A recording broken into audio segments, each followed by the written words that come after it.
Diversion politics జరుగుతున్నది.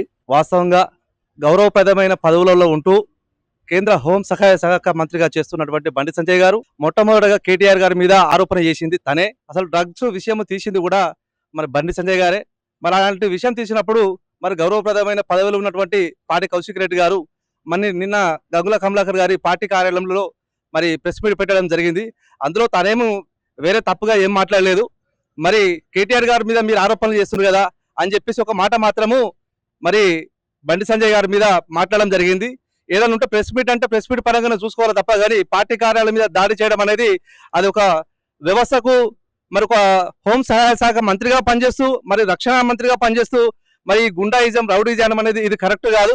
మరి వీరు చేసిన తర్వాత మరి వీళ్ళు వాళ్ళ దగ్గరకు మరి మరి రోడ్ల మీద ఉంటున్న మరి వ్యవస్థ లోపల మళ్ళీ ఒకసారి మరి కాంగ్రెస్ ప్రభుత్వం వచ్చి మరి రేవంత్ రెడ్డి గారు అదే మన పదజాలం అసభ్య పదజాలం వాడుతున్నాడు. మరి గౌరవనీయ పదవులు ఉన్న మరి దేవాదాయ శాఖ మంత్రి కొండా సురేఖ గారు కూడా మరి జై శ్రీరామ్ అంటే మరి మీదికెళ్ళి మరి డబ్బులు రాలుతాయా లేకపోతే స్కీములు వస్తాయని అంటున్నారు.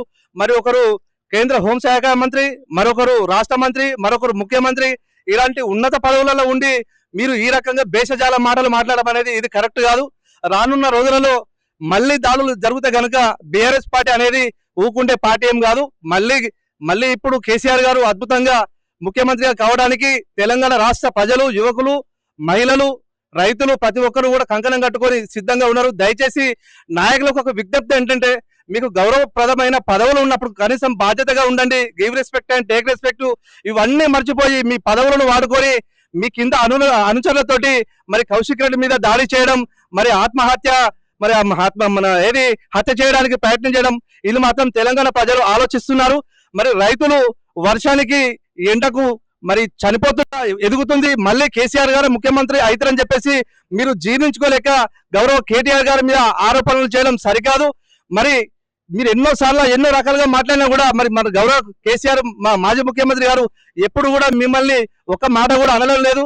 దయచేసి మీ విజ్ఞప్తికి ఒకటి ఏంటంటే ఇప్పుడు వస్తున్న ఈ తెలంగాణలో మళ్ళీ ఒకసారి మీరే మాకు బీఆర్ఎస్ పార్టీకి కంకణం కట్టి మీరే మా ముఖ్యమంత్రి కేసీఆర్ ను చేసేలా ఉందని మేము తెలియజేస్తున్నాం.